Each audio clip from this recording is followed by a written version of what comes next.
Prvi Ferrarijev i posljednji porodičan auto. Neću kući. Kupuj kući. I ono što me mnogo nervira je još jedan mali pun gas.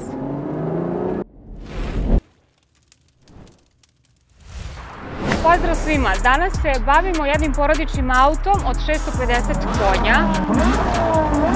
Probat ćemo ga, provozat ćemo ga, istestirat ćemo ga po gradu u jednom ruralnom i urbanom delu i provozat ću svog sina isto u tom autu i pokazat ću vam njegovu funkcionalnost i koliko je on u stvari dobar ili nije dobar za porodicu.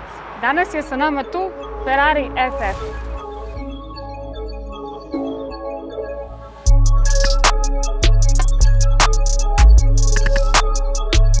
E sad, jedan mali fun fact. Ovo je prvi video koji smo ikada snimali, još početkom septembra, tako da ako primećujete malu tremu, znajte da je zbog toga. A za sve koji se pitaju, da, ovo je isti FF sa kanala Budući klasici i ovom prilikom jedan veliki pozdrav. Da se vratimo na priču. Ne tako davne, 2009. godine, Ferrari je odlučio da izađe iz svoje komfort zone i napravi ni manje ni više nego hatchback. Verovatno ćete reći, pa dobro, svi to rade, zar ne? Međutim, u tom momentu je to bilo potpuno neočekivano. Ferrarijeva glavna inspiracija je vrlo verovatno bio Porsche, koji je Cayenneom, a kasnije i Panamerom probio led mnogim drugim proizvođačima super automobila u osvajanju šire publike na tržištu. Bilo je naizgled prosto. Sve što treba da urade jeste da naprave praktičan porodični auto sa malo nižom cenom kako bi veći broj ljudi mogao da ga priušti. Ferrari je tačno to i uradio. Dodao pozadi dva sedišta, povećao gepek, stavio ogromni V12, ali napred kao kod svakog normalnog auta i omogućio pogon na sva 4 točka jednostavnom tehnologijom iz Formule 1 i na to sve nalepio skromnu cenu od 300.000 evra. Stavite se u poziciju milionera, imate 300.000 evra za auto, da li ćete kupiti Family Ferrari ili Ferrari 458? A onda se stavite u poziciju prosečnog vlasnika pekare koji ima 60.000 evra za automobil. Da li biste kupili Volkswagen Touarega ili isto to samo sa Porsche znakom? Poenta je jasna. Ferrari je nekako uspeo da promaši obe ciljne grupe sa FF-om koji je vremenom postao Ferrari sa najvećim padom cene.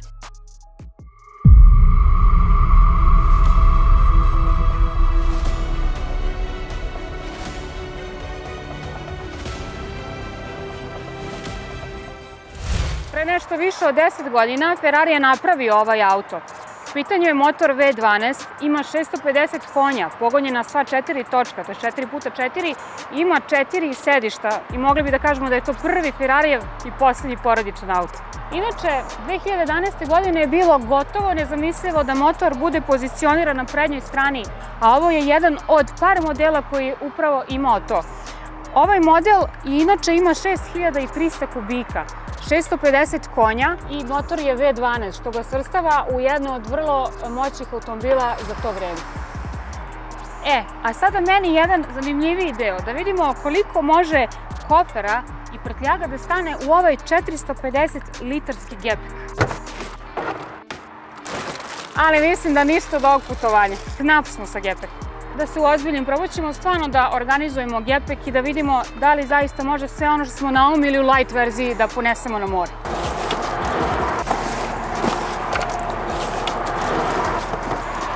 Uspela! Kad se malo bolje posloži i organizuje, kao i u životu, stane sve.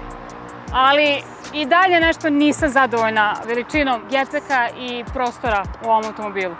I ono što me mnogo nervira, to je nepraktičnost otvaranja gepeka, zato što se pomoću ključa otvara ili komande koje se nalazi sa leve strane na mestu vozača, što znači da nije baš toliko praktično kada porodica žuri i hoće da pakuje stvari u gepek ili da ih vadi.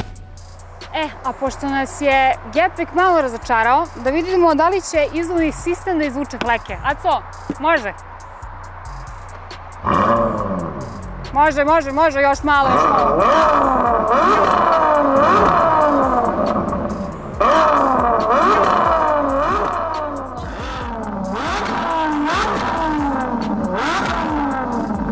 Top! Oduševljena sam. Što se tiče interijera, On opravdava ono svoje da je napravljen baš 2011. godine. Do 2016. godine ga nisu znatno menjali. Multimedija priliči godinama proizvodnje. Koža je poprilično u lošem stanju, s obzirom da auto nije nešto previše star, ali je lepo boja. Unutrašnji retrovizor je onako poprilično loš, materijal je jako loš, deluje jeftino, ali ne verujem da jeste. Koža na krovu je ona baš old fashion, ona stara sa sjajnom završnicom koja deluje liči na plastiku. I čitav taj njihov touch 2011. se osjeća i dan danas.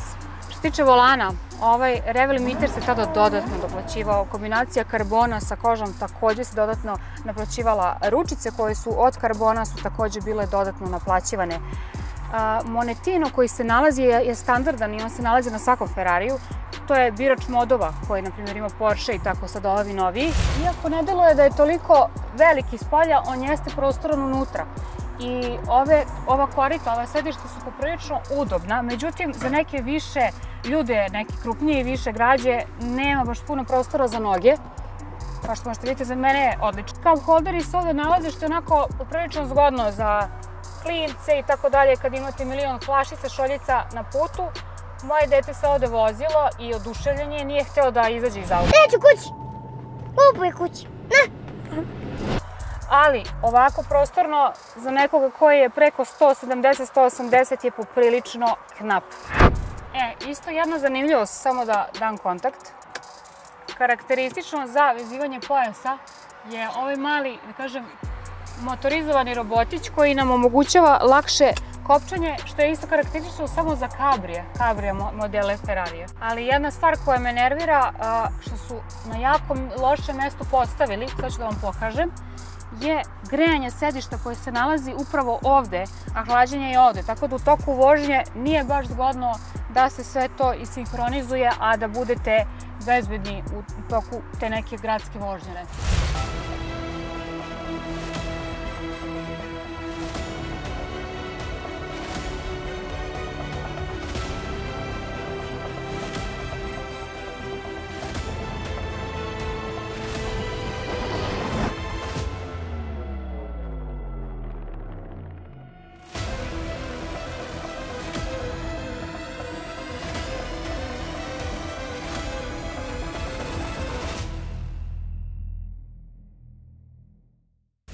Okreni kameru. Okrenuta je ona ka nama. Danas pravimo jednu malu test vožnju sa mojim detetom i on je oduševljen ovom idejom, ali eto, jedva čekam da vidim šta će reći. Super Vadim, super Vadim. Viktore, drži se, malo ćemo ovde na ovom pravcu da ukrademo.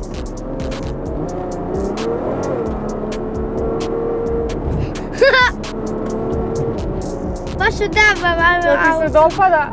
Jeste, dobar, jeste. Baš je dobro. Moj osmeh kaže sve.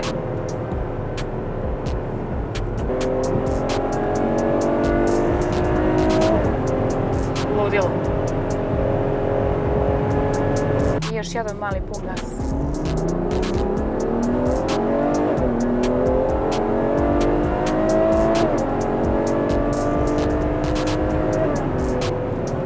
Ferrari je Ferrari, ali njegov zvuk je nezamenljiv. Dobar, naježila sam se. Priveli smo dan kraju, snimali smo reklamu za jedan italijanski brend, povezali smo Italiju i Ferrari, takođe snimali smo jednu uproštenu, ali vrlo zanimljivu recenziju jednog porodičnog Ferrarija.